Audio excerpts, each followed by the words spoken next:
Hello, I'm Jerry Lintner, and this is State of the Town, a monthly show when we sit with our first selectman, Mary Glassman, and get brought up to date on the state of the town. First Selectman Glassman, how are you? Well, Jerry, it's good to see you. Welcome to Town Hall and welcome to SCTV. It's good to have you here. How can you be so peppy and cheerful on such a hot, muggy day? Oh, because it's summer. We have great things happening in Simsbury. Like the concert? Like the concerts. And they've had a successful season. Willie Nelson did a great job in our town, and I know you were there. Yeah, Jan and I. It was fun. Ferg Jansen persuaded us to take the TIPS test, which means then you can volunteer to serve the alcoholic beverages there. And they needed a lot of volunteers for both Skinner, the Leonard Skinner, and for Willie Nelson. The Willie Nelson one was really long, and he came on at the end, and I was blown away. That guy's in his 80s. And some people said, well, it sounds more like he's talking. But to me, it's like when you're really an artist that's singing, it almost does sound like that. And Well, he was fantastic. Exactly. And I have a legend right here in our own backyard. It was terrific. Yeah, And cool. what folks may not know is that there is a great need for volunteers for the concert. So if you want to volunteer, you actually get a free ticket to the concert. So it's really a win-win And for actually the you get, concert goers and Parking, parking. over at Yeah. Simscroft Echo Farm, right? So we're in the next middle field over. of the Talk About Music Festival, so check the calendar, and if you're free on Friday nights and Thursday nights this year. So I'm never we'll, free. Well, if you're Reasonable. available. They have a great lineup, so that's happening, and that's fun. Yeah, we were going to be out of town, so we did not get tickets for the Mozart one. And then it turned out things were canceled. So we live so near. We can did hear walk. part of it, but I'm Yeah. really glad they're maintaining the classical one, which, I mean, they used to have more of them, but then it was like those weren't the most popular, so they went to more pop stuff and patriotic. Yeah. But anyhow, it sounded great. And we went to see them, I forget the name of the hall, but it's like at the Bushnell, but it's the smaller one. Yes. Wow. I mean, in a place where the acoustics are all tuned, and this director, I think, she's fantastic. She's great. And, it's really Excuse me. making Simsbury a destination for arts, recreation, and culture. I think people this year finally, are aware that we have the Simsbury Meadows and that we have the concerts. I talked to a lot of people who were at the concerts over the last one, the last Willie Nelson concert, and people came for the first time from our neighboring town saying, I never knew it was here. Exactly. So we're finally, marketing the community to a point where people think of us as a destination to go. And it's great when you can get, personalities like that have a following, because a number of people that came through for wine said, oh, this place is beautiful. It's Right. I never knew it was here. Right. When they said at Simsbury Performing Meadows, I had to look it up. Right. And when you combine that with the bike trails, the hiking and walking trails, with our access to the river and the canoeing, and this year the event like the Simsbury Triathlon, which brought in folks from as far away as New York and Pennsylvania. Simsbury is getting a reputation of being a great place And it to is. vacation. It is a great place. Yeah. I do have a funny story, if you don't mind, since you mentioned the old Drake Hill Flower Bridge. The old Drake Hill Flower Bridge does not have an address. But if you plug it in on GPS, because the state has on file the address of our volunteer treasurer, who is Nick Mason. So maybe a month ago, there were 5 Asian people showed up at his door. Wanted to take pictures. Where's the of- flower bridge? Oh. I didn't Well, he's a see good water. sport, I'm sure. And then last week, a whole wedding party showed up with a stretch limo and the bride and groom. So Well, we're going to have to work on that. yeah, we could use some pointers on how we get that changed. That GPS, God, I don't know what level that is. Google or something. So, okay, now.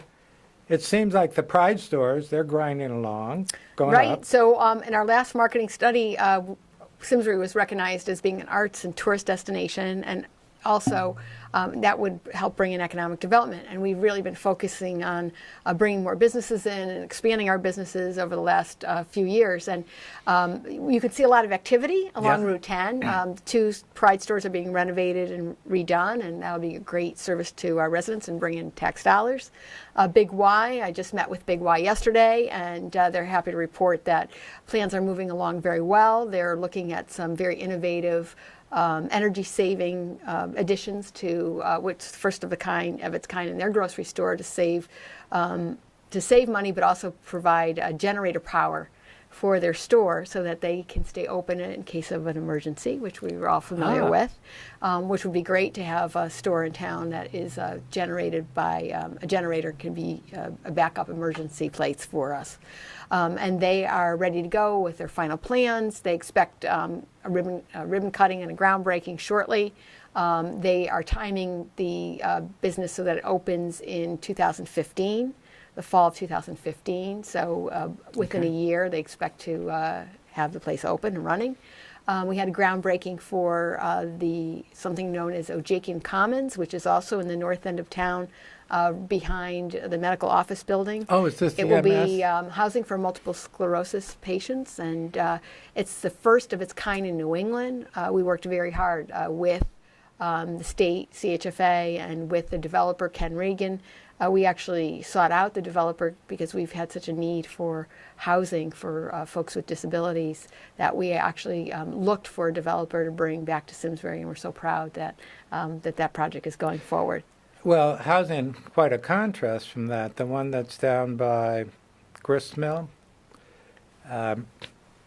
Millwrights, near Millwrights. Yeah, Millwrights. Yeah. Yeah, that's immense. I had no idea. It's a big project. It's really the first mixed-use project where you have retail, which is the restaurant, you have apartments, and now you have the townhouses, which are for sale, which are under construction. And further down Route 10, of course, our biggest project right now is working with the Hartford Insurance Group. Oh, yeah. How And does that go? partnering with selling that land. Well, big breaking news is that the land use code, which would provide some flexibility on the site, was just adopted by the Zoning Commission this week. So what that means is there is a new zoning regulation, which the Hartford and the town had worked on to help attract developers. We have 3 very serious developers looking at the site, and of course we can't disclose the conversations, but they were very interested in having the flexibility of housing, retail, office, and the regulation passed. I want to thank the Zoning Commission, particularly the chairman, Rob Pomeroy, for working with the town. I spoke at the last public hearing, the first public hearing on the code, and urged the commission to take their time and work deliberately and get feedback from the public. And one of the feedback we heard was that the importance of a public hearing for each of the applications that come through so that the public can be assured of being heard on any new project. There's 170 acres there, 640,000 square feet of office. Anything that's built there is going to have a significant impact on our town, and we wanted to make sure that the public's comments were part of the record. And kudos to the Zoning Commission for making that change in the proposed regulation, which will allow them to hold a public hearing on the applications. What does it now allow that it did not before? So right now, the land is zoned industrial. So the only thing that could go there now was exactly what's there now. And because it's such a big site, and what our consultant study had done was point out that there really aren't single users of that magnitude moving into New England anymore. Right. The industry of insurance has changed. The way that businesses staff their offices now with telecommuting and internet, there's just not really a need for a single user of 640,000 square feet anymore. So we needed to build in the flexibility so perhaps the building can be broken up into separate parts. It could add a housing component. We're hearing from a lot of developers that folks really like the live, work, play concept where your office is nearby and there's a housing component, and you can get a cup of coffee or get a sandwich right in your same area. So we're hoping that flexibility that's now built into the regulation will be very attractive. it sends a big signal, I think, to any potential developers that a major developer in a town could work so closely together and so cooperatively together. And we're also involved in the state of Connecticut, the Department of Transportation, the Department of Economic and Environmental Protection, to streamline a lot of the state programs. We've streamlined a lot of our local programs, but the fact that we're partnering to help streamline at the state, it's going to save developers time and money and make Simsbury a very attractive place to do business. So we're really excited about that. One of the concepts, and I don't know that it would work on that scale, but originally when, and I don't know if it was Mike Gerard or the entity Simscroft Echo Farms, but when they were going to, which they have developed, that is housing now, but it's over on Sand Hill Road. And initially, a concept was to be like condos and shared office space Yes. and conference rooms, right there within that little complex. And I don't know, to me, that has a lot of practicality because, I mean, even if you do work from home Right. and, you still have family there and you still, or maybe you don't, maybe you're single. But if you have family, it is really very difficult to switch back and forth, and keep your head where a lot of the stuff you do, there's some creativity involved. And if you stop the momentum of what you're on, there you go. And did you lose it or do you start again? But if you have to drive a long distance to go Right. someplace and you're paying as an individual for a full office setup, that's not so cool. Right. Now, you don't need as much steno services as you used to because there's so much electronic stuff now. But still, to have that conference room that would be available, to have, maybe someone answering the phone for all the different entities or something could be cool. But It is, and I think that changes our concept of how we live, and that's yeah. where Simsbury's on the forefront. And that's where our planning efforts have really paid off because, I think people are living differently. They want to be close to mass transit. They want to be able to get on a bus. They want to be able to not have a lot of space to take care of, whether they're new millennials or whether they're, empty nesters. There's a change in how we live, and our zoning regulations, like the Hartford, it didn't recognize that people are living differently and Right, working right, differently. right. And so our ability to introduce a new way of looking at land use to reflect how we live is certainly important. And I think it's a credit to our businesses like the Hartford to partner with the town rather than reacting to a developer coming Sure. in and then trying to scramble, and also to our volunteers and our boards and commissions and the public for being involved in this very important process. Well, certainly those people are very important, but also, have we lost Hiram now? Has he retired or is he going to retire?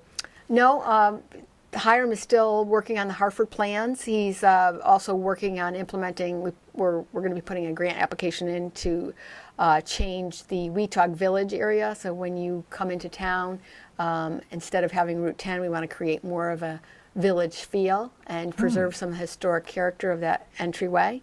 We're working on the Civil War Monument, trying to identify who owns that. We have a really great advocate, Betty Forrestal, who's been working with us and trying to identify who owns the Civil War Monument. And Who does? well, it's I guess we complicated, don't know.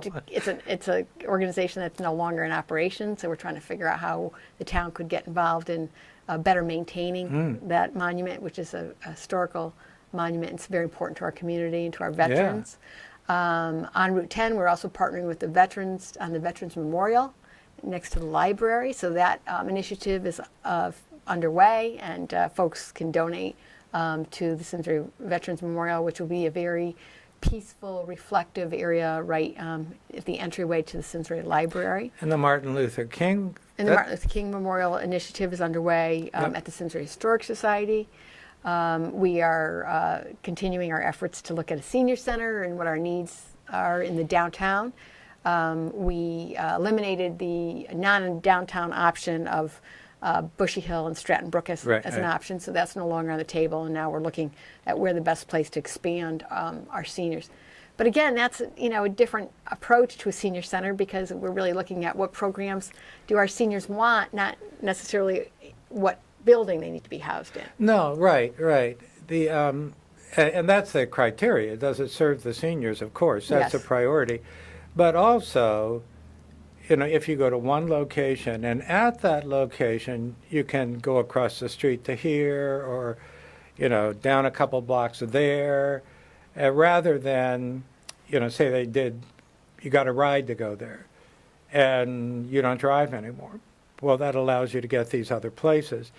And then if you do drive, and you're not so comfortable doing it anymore, rather than go 4 or 5, 6 places in a day to try to get your stuff done, as far as groceries and prescriptions and I think banking, that's right. it's And I all think as nearby. our seniors stay more active longer, we're yeah. finding that we're living longer, we're healthier longer, and locating everything, all of our services in the town center over the long term of the town will serve the town well. Because all of those services will be in one place. And so I can envision, some transportation for seniors that not only takes them to the senior center, but maybe a shuttle that takes them Right. up and down Route 10. Once we get a certain amount of mass and could. take a look at our dial-a-ride, that, you provide more mobility to our seniors to do exactly. more things rather than just go to one place and then go home. Yeah. So, I think when we make decisions for a town, you make decisions in your own your own personal life, and you have certain benchmarks based on when you want to retire, where your kids are. But in a town, when you make decisions for what's best for the town, you have to look at generations. That's right, because those values. I mean, like one thing, so many people downsizing, years ago, which we're beginning to explore also. I mean, we simply don't need a house with 5 bedrooms. I mean, what's the point in it? It's like. You have to clean up, for God's sake. And declining enrollment. So, as we see our schools are declining in student population, what does that mean for the overall community? This year, for the first time, that reduction in the Board of Ed budget actually allowed us to reduce the mill rate and reduce taxes, which, it never happens. I can't remember the last time it happened in Simsbury.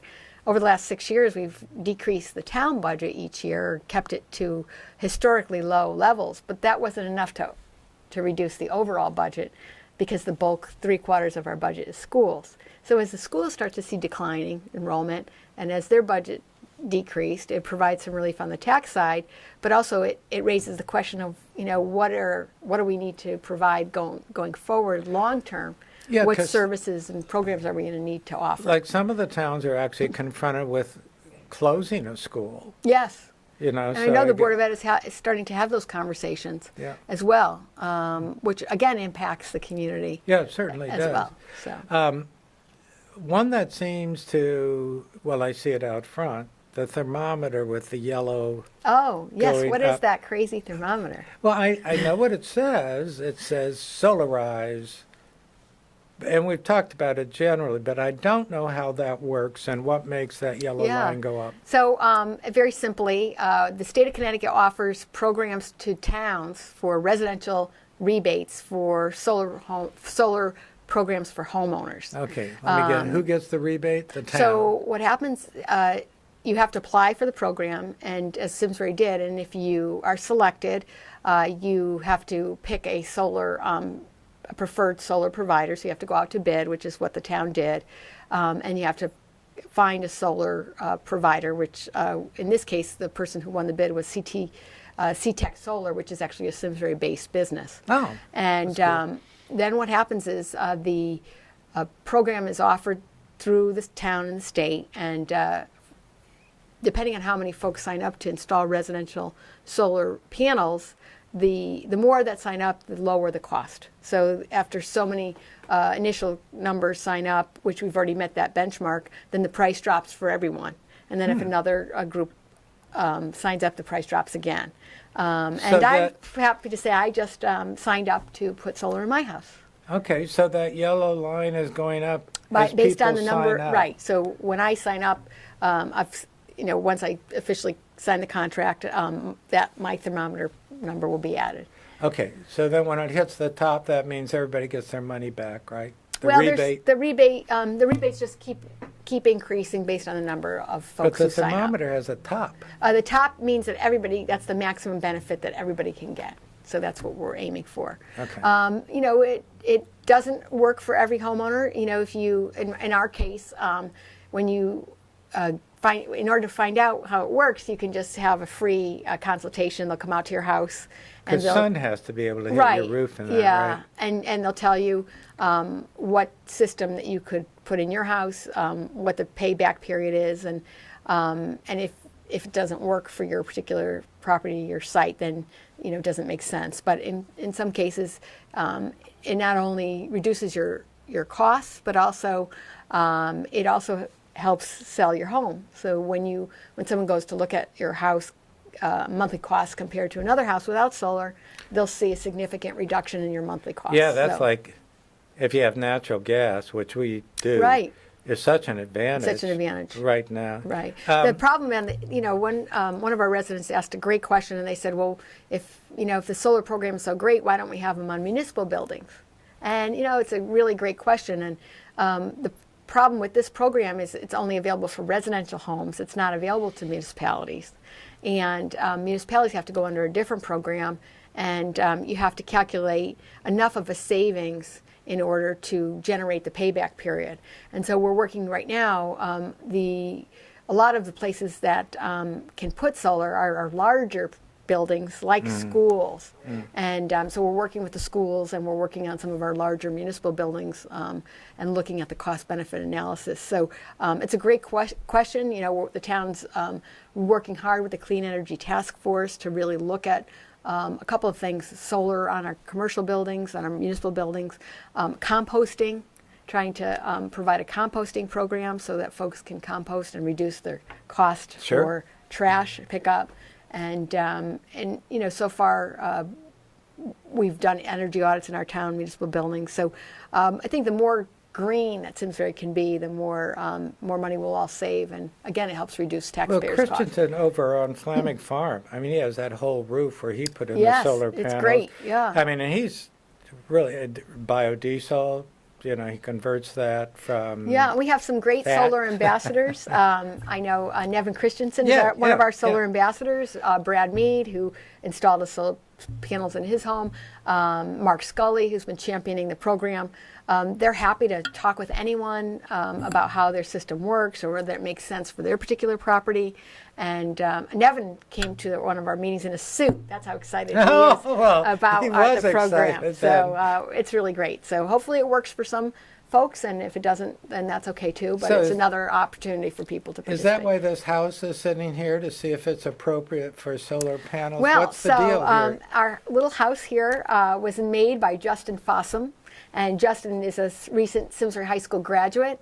And Justin is part of our new innovation initiative in Simsbury, which is partnering the high school, Simsbury High School Architectural and Engineering Program, which is where Justin made this, with the Simsbury Library, which has a 3D printer. This house was made by a 3D printer. Oh, really? And partnering with the Simsbury Historic Society, Joe Buda, and we're really focusing on a new initiative. You'll be hearing more about it, but trying to partner science, technology, environment, and math all together to really create some innovation in town.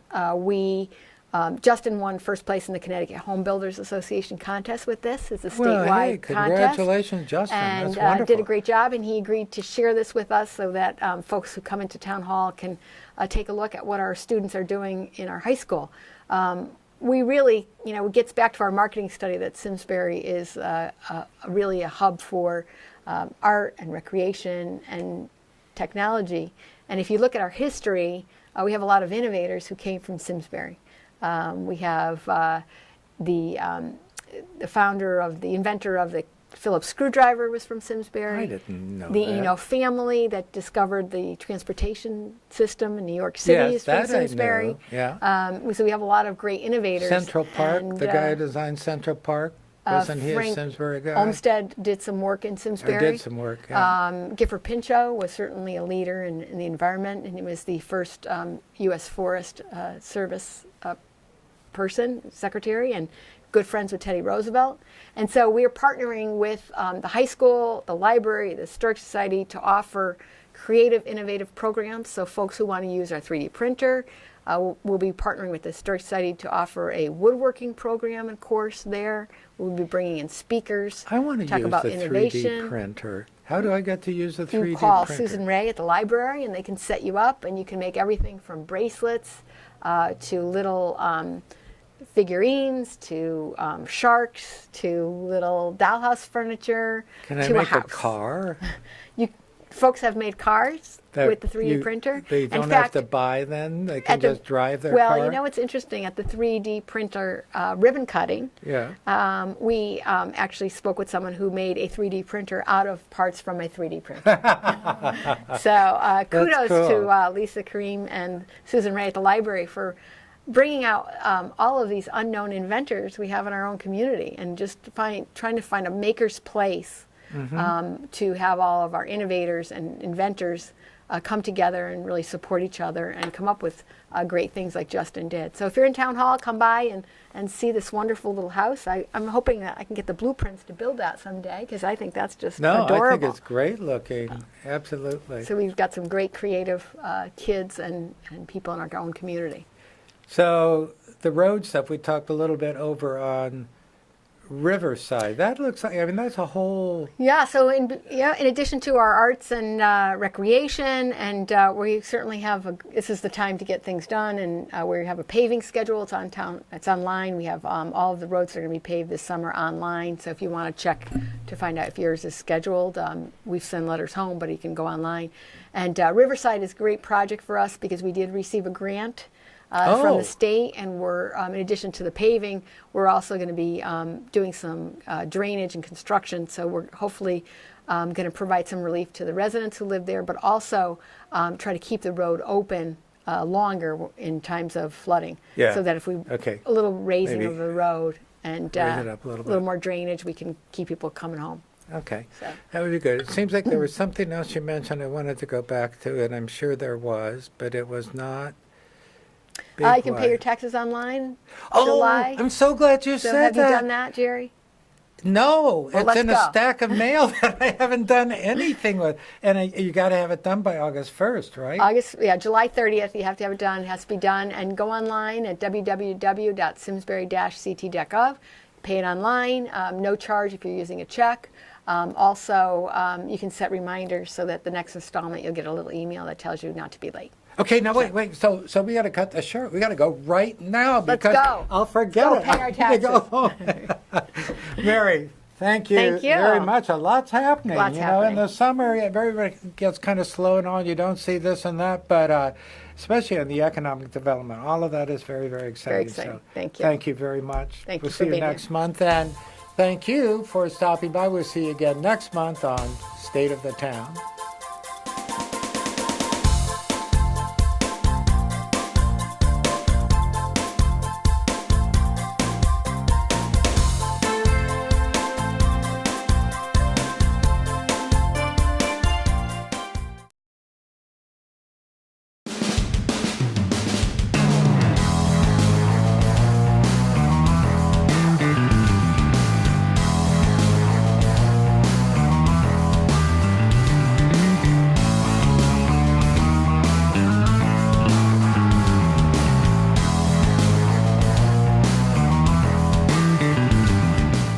Funding for Simsbury Community Television is provided in part by contributions from viewers like you.